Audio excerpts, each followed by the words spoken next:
Hello, Marvelites. Welcome back to a brand new episode of the MCU Exchange. This is already episode 44. With me is Charles. What's up? Glad to be back. Sadly, Aaron can't make today, but he'll be sure to be back next time.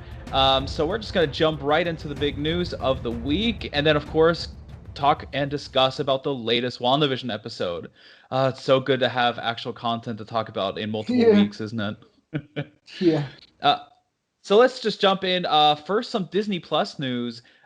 She-Hulk is doing some casting. They added actress Ginger Gonzaga to the cast. What do you think about the addition, Charles? Who do you think she might be playing, and have you heard of her before?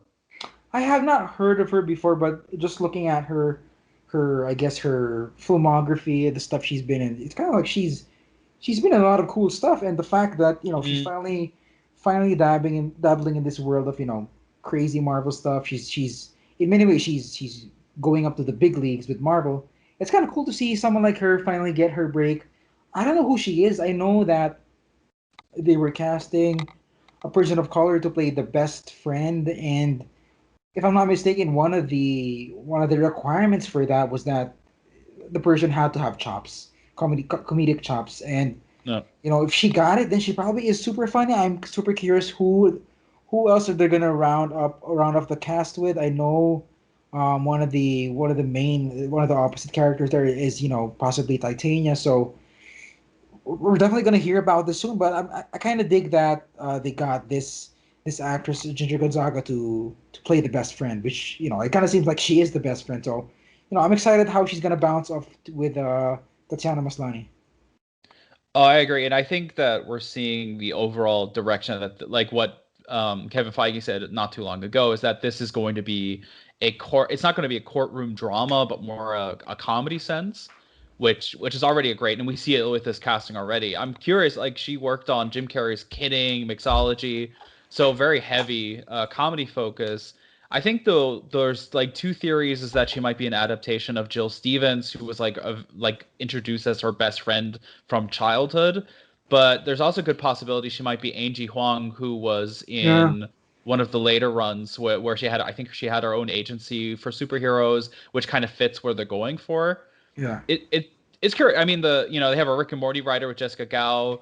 Um, I personally I'm a huge fan of Harvey Birdman, so I kind of hope we get that direction out of the show, especially because she is known for fourth wall breaking, which would make it perfect for even Deadpool to make an appearance because by going by the concept that they're teasing, they could introduce anyone. If you could see one superhero she had to represent, who would you love to see? Man, I don't know, but I mean, we did hear a couple of weeks back, or I think during the Christmas break, that Jessica Jones, Kristen Ritter was supposed to, at least is slated to reprise the role here. But I mean, if that's the case, then I absolutely would love to see Jessica Jones and Jennifer Walters cross paths. Though I do wonder, as always with the Charlie Cox stuff, with how they're gonna marry these two Mm. super different worlds together. I mean, it's probably safe to assume that's gonna be a reboot, but I wonder how much of the Jessica Jones we already know associated with Kristen Ritter is gonna make it onto this, and how again that's gonna play off with Tatiana Maslany. But as far as other characters, obviously Daredevil seems like an obvious choice. It makes sense for him to pop up here, but man, I'd love to see someone like Scott Lang. I Ooh, feel yeah. I feel like Scott Lang is big enough and small enough, pun intended, to fit in this kind of silly world of superhero lawyering. Like imagine if Scott like has a problem, him and Louise, or maybe fucking Louise. Maybe Louise has a problem with has a is being sued for something, and then Jennifer Walters is there to fucking save his ass. I think that's gonna be funny TV. Oh, that's a great idea. I would love to see their ex-con Yeah, corporation return. yeah. Still such a great name. Yeah, it's going to be really interesting. I mean, we're still some time away. We have a lot of shows to go, but She-Hulk is definitely kind of growing my interest. I'm curious what direction they're going to go. Let's then jump into some Spider-Man news. While Sony has been kind of developing another spin-off, they've been trying really hard to make any character that has any indirect ties to Spider-Man to become their own thing. Like this time, it seems to be a character known as Dusk. We also got some set photos from Spider-Man 3 that kind of showcased a Christmas setting. Did you expect a Christmas setting? Do you think there's a reason for this decision, given how the last film ended? I don't think there's a specific sort of decision other than, it's a cool setting that we haven't seen. I guess Spider-Man Double Into Mm, we've seen. I guess Iron Man 3 was sort of set in Christmas. I know Hawkeye is gonna be set sometime in the winter. But, I've seen a lot of people say that Spider-Man New York in Christmas, where it's just covered in snow, it might provide some interesting sceneries for sure for Peter Parker to swing on. And, seeing the set photo, seeing, Tom Holland just walk down the street, it kind of sort of alleviates all my worries about this being a sort of clusterfuck of super multiverse stuff, where to the point mm. where all the cool character stuff is gonna bury just that, just that New York Peter Parker at home kind of stuff. But seeing that just makes me sort of confident, and wow, maybe there is some sort of groundedness to this story where it's Peter Parker trying to get to left, trying to sort of try to solve this problem that Mysterio started, and all the multiverse stuff it's gonna come after. Because I know we've heard that rumor that all the all the Spider-Man stuff, Andrew Garfield, Tobey Maguire, they don't come in until like the third act. So I'm hoping that for the first two acts is like a grounded thing where Peter Parker's just trying to get through Christmas. Yeah, it's and you also make a great point with like this. A lot of this film is pretty much the aftermath of Mysterio, and what I find curious is if we consider that this story takes place during Christmas, the last story was at the tail end of their vacation in the summer. So Right. there's gonna either they're gonna have a time jump, or we're gonna spend a lot of time kind of figuring out what he's doing, or we're gonna actually spend like imagine Spider-Man on the run for multiple months. That's gonna tear him down, no matter what kind of superhero you Yeah. are. I I think if there's gonna be a time jump, it's gonna be like you said, it ended last summer. Now Mm, it's winter, so probably I don't know, like 4 to 5 months. I think that's a fair, dude. 5 months after you get outed for being a fucking superhero, dude. So much has got to happen in those 5 months. yeah. Um, it's gonna put Aunt May in a very very interesting place. Obviously, Peter, like how's Peter gonna deal with school? So yeah, I think this time jump is gonna be perfect. And obviously we've seen those set photos of Mysterio's um, impact on the world. Obviously, a lot of people are sort of, I guess, looking at Mysterio as this, I guess, this sort of, I mean, maybe a QAnon type of figure where people are just spouting just ridiculous, fucking harmful conspiracy theories about the world around us. And it's cool. It's cool to see that Easter egg where we kind of get an idea of how Mysterio is changing the world for the worse. Yeah, definitely. And it's great to see that this like that there's a consequence to this film. And Yeah. it's certainly especially like the question is like with the multiverse theory of what it's going to connect. It at this point it's so confusing to kind of put together any pieces of what it could mean. I And do want. that's kind of the exciting. I do wonder if the Dusk thing is gonna tie into this multiverse stuff True. because it's such an outlandish concept to begin with. So and again, it's Sony trying to fucking milk their Spider-Man cow. So good luck to them if they manage to find something worthwhile in this Dusk thing. Yeah, I mean, as long as the Aunt May spy thriller film does make a return that was teased a while back, I am curious about how like Morbius is like now that's delayed till January 2020, 2022, like how that will connect, if at all. How will Kevin Feige allow it to connect? But he's involved with Spider-Woman.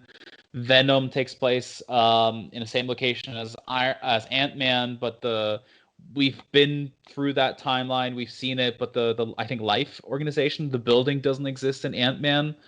If everything's just going to be a multiverse, and that Kevin Feige found a perfect way to keep Spider-Man and then keep everything else away from it. Yeah. In next news, let's talk about Thor: Love and Thunder. There's been quite a lot happening as they're nearing production, supposedly next week already. Yeah. Let's start off with the big surprise is pretty much that we knew to some degree that the Guardians of the Galaxy would make an appearance, but we were uncertain how much and if they would, considering how Endgame ended.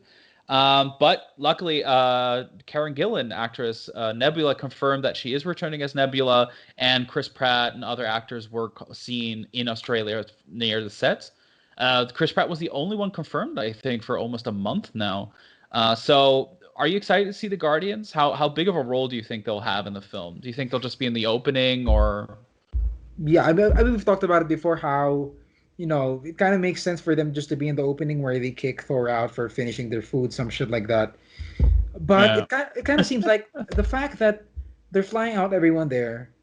Zoe Saldana's not there, but Chris Pratt, Karen Gillan. We've heard that a couple of months back that Groot and Rocket are slated to be there. But if they flew out Chris Pratt to be there, only for him to get quarantined, they probably they're probably just not filming, a glorified cameo that's worth 10 Mm. minutes. So it makes me sort of think that, oh wow, what if they're here for like half the movie? If they're getting flown out to Australia to get quarantined, to risk all that stuff for just to film a Guardians cameo in Thor, but that kind of seems like they might have a larger role than we think.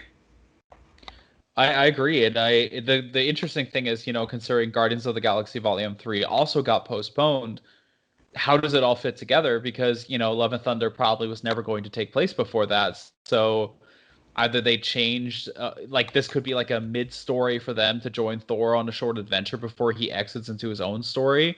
Yeah. Could Thor still be part of it and actually be part of Guardians of the Galaxy Volume 3? I would love to see James Gunn work with Chris Hemsworth and continue where Taika Waititi left off. It's an interesting development in general for the franchise. And I Yeah. think most of Phase 4 is, how is this gonna work? How does this fit together? It's kind of Yeah. good theming. I mean, the Matt Damon stuff, we heard that Matt Damon was fucking joining the cast too. That alone was kind of like, what the fuck? Yeah. What's happening? Is he gonna play the same old washed up actor? Because I wouldn't mind that if he pops in there playing sort of the same actor person, but he's not Loki this time. He's just like the Asgard, the normal average Joe Asgardian guy he Yeah. was. But like I said, they're flying Matt Damon out to film a cameo. I don't think that's something he'd sign off on, especially with COVID. He's gonna get quarantined for 2 weeks alone. So His family again, joined them too. yeah, his family joined him too. So it makes me think that they're probably planning something at least for Matt Damon. I know Christian Bale is Gore. I don't know. I'm not quite sure how you're gonna fit in Matt Damon there. I know they were recently together in the race car movie, Ford and Uh, Ferrari, yeah. Ford versus Ferrari. So I am curious how it's all gonna pan out, but you know, knowing Taika, I mean, I wouldn't put it past Taika to make Matt Damon play the same fucking idiot he played in in Ragnarok. But I mean, let's see. It's so crazy. I think my favorite theory that I read is that he's Balder the Great, who just likes to act on the side.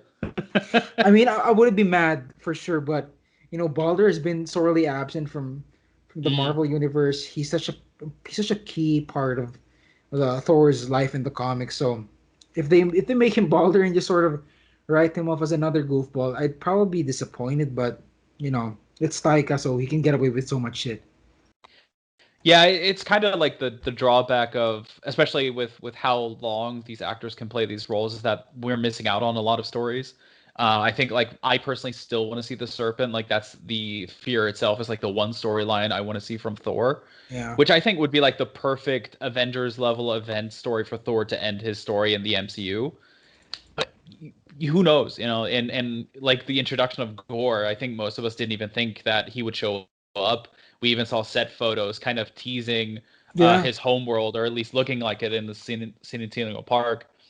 It's crazy. And I'm curious, like, also, if Hela returns, considering that her weapon of choice that we saw in Yeah. Ragnarok was actually Gore's weapon. So there's a lot of interesting things coming together here. Chaos ensues, definitely, For with sure. Tyga. Yeah. That's pretty much all the news. It was a surprise. I mean, it's not little, but it's still surprisingly quiet. It's crazy to think January's already ending. So how about we talk about WandaVision? The Yeah. latest episode came out. Every episode actually now also has a title. This one is now in color, which brings us back to brings us into the 70s, where we're going to focus on Wanda giving birth to very familiar twins, the comic fans. How was it for you, the episode? You've seen it a little earlier than most of us.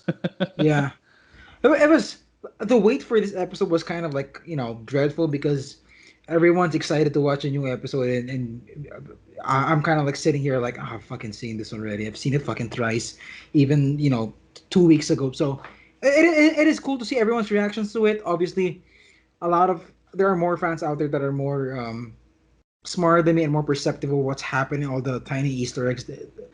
They've taken a notice to it more than I did, so it's pretty cool to see everyone sort of catch up and sort of me understanding what I didn't understand before. But it's a great episode. It moves the needle a lot compared to the last two Mm, episodes. I mean, if the last two episodes sort of moved the needle like an inch, this one kind of fucking moves it to an entirely new fucking chapter where the next episode is absolutely gonna be bonkers. Obviously the ending, that's clearly the biggest sort of thing here in this episode, but the twins, obviously, it's such a huge deal. Um, mm. I guess my favorite part of the episode, my favorite moment is the moment where Wanda does that callback to Pietro. We've never Oh heard of yeah. Pietro for 6 years since Age of Ultron.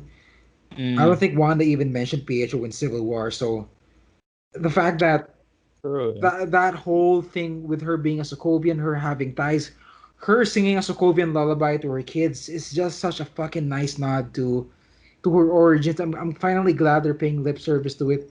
And obviously, you had the big moment where Monica just fucking spills the beans and gets yeeted out of that universe. But man, it's pretty cool to see, this show finally come together. It's it has this 70s sitcom root. It's very very funny, and the fact that Vision gets to flex his comedic chops here more and Mm. more, him being like a funny sort of he's a nice foil to Wanda here, where when Wanda's sort of asking Vision to see what it means to have contractions, and Vision's trying to explain the history of what it means to have like 9 minute contractions, shit like that. It's such a fun nod, and overall a fantastic episode. And episode 4 is gonna be bonkers for sure. Oh, I agree 100%. I think the one thing I caught myself, and I normally when I watch a show is like I watch the episode, I get excited for the next one, and that's pretty much the normal cycle. And watching WandaVision, every time a new episode comes out, it makes me want to rewatch old episodes and put everything together. And Yeah, I it's agree. kind of an interesting dynamic about this show. There's a lot of like online you see a lot of people discussing, well, it's kind of a slow burn, it's not what I'm used to. Where's the action? Some even saying, where's the action? Some saying, well, I don't quite get these references. Why is this so strange? I think the show, we were talking earlier about like sometimes some mediums kind of getting a better reception after some time. I think Age of Ultron is one where right now a lot of people are calling it an underrated film. I think WandaVision is currently, it's still very popular and still very beloved, but I think once the show ends, it puts the entire thing into a whole new light. And it's a rather interesting concept, especially for Marvel Studios, who had that Marvel formula thrown at their head for God knows how long at this point. That they didn't just switch it up; they shifted completely with this show, and it wasn't even supposed to be the first one. So that's like I Yeah. think the reception of it being the first thing to release also had a strong influence here. So obviously, this episode sort of gives us an idea of what exactly is at least going on in this, Mm, this fantasy world where, it kind of seems like Agnes and Herb know what's up. They're kind of worried that Monica Rambeau has, I guess, has made her way into this world they're in. Like, what do you think exactly is going on here? Like, what do you think, just based on what we saw in this episode? What do you think? Uh, I know Herb is trying to spill something and then Agnes stops him. What is he trying to say there? What do you think? I kind of think like that's the interesting aspect. Is I felt like Herb was going to say we're kind of trapped here. We're kind of stuck in this sitcom reality. We've seen that to some degree. Wanda has control over it, Yeah. and like in my opinion, what doesn't gel with that is like, for example, the scene with Dottie saying, "Who are you?" And so like it's hard to say, but I feel like at least Herb and Agnes are in the know to some degree. That's why like Agnes throughout most of every episode, she seems to be having a little too much fun, if you know what I mean. She seems like especially the first episode, let's have a gas, and that's why there's so much focus on her as a character, that she probably whatever happened was done on purpose or was planned out, and it wasn't like Wanda doing it just for shits and giggles, but rather she was offered something and did it, created this reality through her own history with American television and Sokovia, and that kind of like some of them, I think some people that are stuck in it underestimated what was going to happen. Yeah. That's what kind of feels like. And but what surprised me is that Herb he kind of hinted that Sword was helping them and they were looking for help. That threw a wrench into any theory I had, because there's like theories that they're all a coven of witches and stuff like that. That kind of, because there's a lot of references to Salem, New Salem, Salem witch trials, um, especially a lot of mentions of the devil or devils in the detail and stuff like that. It's so difficult. It's so hard to connect the dots. I would hope, and I would love for them to end the series on frickin' the devil's real, Mephisto exists, and you had all these witches trying to help her. Especially if you look at Agnes, her shoes in this episode had like Victorian age buckles on them. In the first Really? episode, she had like, yeah, if you look closely, she has like buckles on her Oh. shoes. In the first episode, when she comes through the door, she has like a black coat that looks like a black cape on her back. And then of course, we have the Halloween episode in her in a complete witch outfit. So there's a lot of cool things you can connect here that still are loose enough to have you build up a theory of how it all comes together. I do wonder though if Agnes is here. You know, obviously Agatha Harkness, she's sort of she's a bit of an anti-hero in the comic. She's been a bad guy. She's been a good Yeah. guy for the most part too, but I do wonder what her angle is here. At least here when she's talking to her, it kind of seems like she's making out that Monica or Geraldine is sort of the bad guy here, where she's not supposed to be here. She's kind of ruining whatever is happening. I do wonder what Agnes's angle here is. Is she trying to save Wanda? Is she trying to hold this thing together, or like you said, is she a witch, or is there like a sinister thing going on here where Herb and Agnes are sort of parasites, sort of leeching off this Mm. crazy world Wanda has created? That's an interesting thing, because like especially with Herbert, is like if you think of that name as a comic fan, you think of the High Evolutionary, who also has ties to the birth of Wanda and Pietro, which the whole thing is confusing. Bova gets a mention, who raised them, the humanoid cow.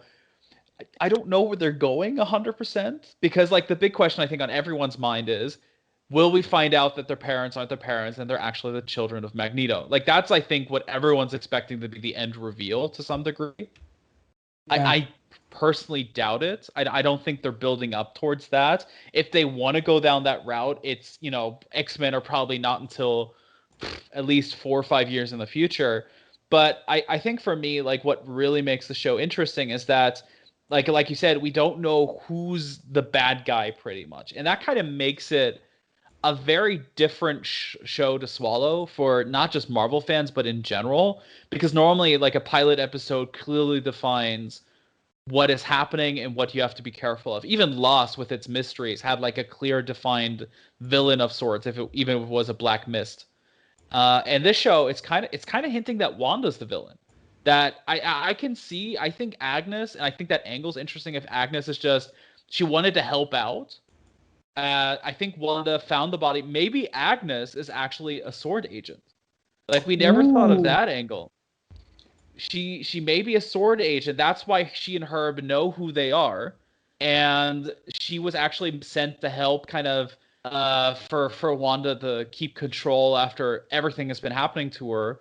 And she herself also has a background with witching, with being a witch, that she kind of helps her. It's like, there is a way to bring back your husband, Vision. And the thing is, like, her rabbit is named Scratches, which is this with Nicholas Scratch being her son in the comics. So that already is like, why is that there? That can't just be a random reference, you know? What if her Yeah, son was turned into a rabbit, or this was a way for her to resurrect her husband, or as well? Like they're both grieving in similar ways, and they're both trying to help each other, but Wanda's the only one who can physically do it with her abilities. there's so much to fucking take in. I'm just excited that the show is finally moving at a pace where everyone's Yeah, happy, everyone's fucking hyped to see what's gonna happen next week, and I cannot wait to see what happens next week. definitely. And I'm curious if next week, like, if they're gonna like show more of Sword as of next week, Yeah, which I think would be smart to kind of draw in people, intercut it with the TV aspect of the show. It's going to be interesting, and I'm really curious where they're going to go with Wanda as well, because right now it doesn't look like she's going down a good path for her character. yeah. I mean, the darkness she exudes when she finally sort of gets the gist of that that Monica name drops fucking Pietro. How does she know that? And obviously she sort of snaps there, and we get a glimpse of just how fucking scary she can be. Oh yeah, and how does it connect to Doctor Strange too as well? We know she's in it, and that's going to be an interesting question too.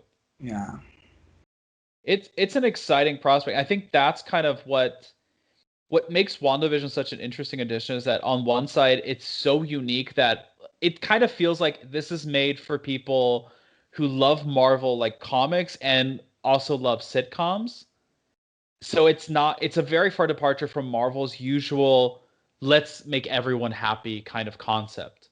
To some degree, there's always going to be decisions people don't like, but they always had like a general audience in mind. Like everything was accessible for anyone, even Endgame, which knew exactly what beats the hit to keep you invested, even if you haven't seen all films.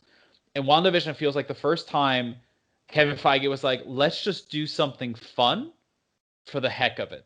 And that's how it feels. yeah. It definitely shows because Vision, Paul Bettany's having fun. The fact that he gets to act like a buffoon, but also have moments of like some seriousness, especially when the twins get born. You can see that Bettany just acting his ass off, and obviously Olsen is having fun with it, and everyone Mm. just everyone just seems to is having a blast with it, and I fucking love it. Any other like any last theories that you think we're gonna see next episode? Mm, I don't know because I'm trying to stay away from the TV spots they're showing because they're actually starting to show a lot. Like there's a scene there where we see Monica and both these try to enter that sort of barrier, Yeah. and I wonder if that's going to be next episode. But I'm just curious on how this is all going to pan out because I think the next one is the next one the Halloween one. No, Halloween I think is the 90s. So I think Also, next week is the 80s. That's the one where we see Agnes and like the leg warmers, I think, is probably next week. yeah, so I think once we get to the 90s, I think that shit's going to be crazy. But I think Yeah. until then, I think we're still in for a good ride. Oh, definitely, definitely. Yeah. And it is 9 episodes. We only saw like the first quarter. It is a slower paced show, but it's good to have something different now and then. Because Absolutely. I think Falcon the Winter Soldier is going to be balls to the wall action again once that comes out. That's kind of what it feels like. Yeah. Um, yeah. So that's pretty much a wrap for this episode. Can't wait for more WandaVision next week's. Can't wait to see if we get any more news and details as everything goes on. Of course, everyone who's interested, be sure to follow us on Twitter. You can find us on Facebook. And if you want to follow us on Twitter, you can follow Charles on. You can find me on Twitter at CFS Villanueva. And you can find me as at that Albel, THATABERL. We can't wait for the future. It's going to be bright. We have a lot of other stuff to talk about, and hopefully Aaron can come back next time. Yeah, until next time, everyone. Bye. Cut. That was a good one. That was great. And this time we were a little bit not too long. What was it, like hour last time? Yeah. All right, man. Thanks, dude. My pleasure. Have a good one. Have a good day. Have a good evening. See ya. See you, man. Bye.